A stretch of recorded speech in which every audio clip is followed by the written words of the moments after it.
সৎ মায়ের দেওয়া শাস্তিতে ছোট্ট ৩ বছরের বাচ্চাটাকে এই দুনিয়ার মায়া ত্যাগ করে চলে যেতে হলো। সত্যি মানুষ কতটা নির্মম, সৎ মা যে কখনো আপন হয় না তাই গল্পটা শুনলেই বোঝা যায়। সন্তান প্রসবের সময় মা মারা গেল।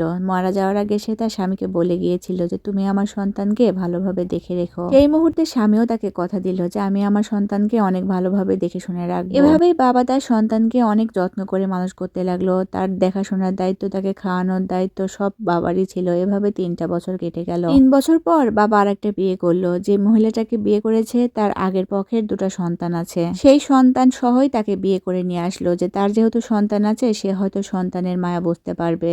এখন ঘরে 3টা সন্তান হলো। এভাবেই দিনগুলো যেতে লাগলো। বাবা হিসাবে সে 3টা সন্তানেরই দায়িত্ব নিয়েছে। 3 জনকে ভালোবাসা শুরু করলো, সবকিছু চাহিদাও মেটাতে শুরু করলো। কিন্তু ওই যে সৎ মা বলে না, সৎ মা কখনো আপন হয় না। সে তার নিজের সন্তানদের যেভাবে ভালোবাসতো কিন্তু ওই ছোট্ট সন্তানকে সে খুব একটা ভালোবাসতো না। শুধু লোক দেখানো ভালোবাসা ছিল তার। একদিন সেই সৎ মায়ের বাড়ি থেকে মেহমান আসলো। দুপুরবেলা অনেক মানুষ এসেছে, ভালো মন্দ রান্নাও হয়েছে। দুপুরবেলায় সৎ মা সেই ছোট্ট 3 বছরের বাচ্চাটাকেও খেতে দিল। কিন্তু সেই ছোট্ট ছেলেটা খাবার না খেয়ে অনেক বেশি দুষ্টামি করতেছিল।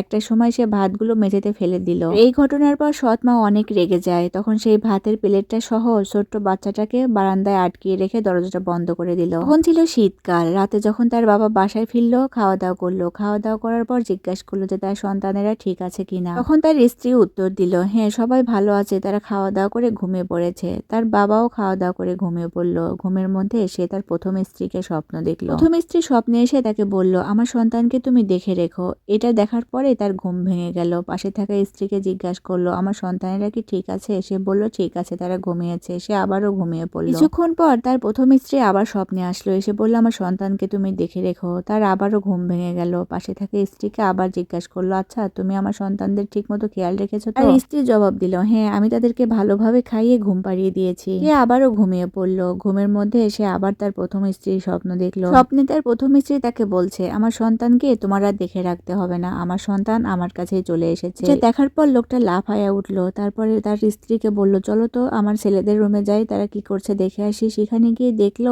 তার 2 সন্তান ঘুমিয়ে আছে কিন্তু ছোট সন্তানটা নেই। এই মুহূর্তে সেই সৎ মায়ের মনে পড়লো যে সেই ছোট্ট বাচ্চাটাকে তো দুপুরবেলা বারান্দায় আটকিয়ে রেখেছিল। তখন তাড়াহুড়া করে বারান্দার দরজা খুলে দেখলো সেই ছেলেটা ওখানেই বসে আছে, 2 পা দুদিকে করে, আর মাঝখানে সেই ভাতের প্লেটটা, আর মাথাটা তার নিচুর দিক হয়ে আছে। বাবা যখন তার সন্তানকে ধরলো সে একদম নুয়ে পড়লো।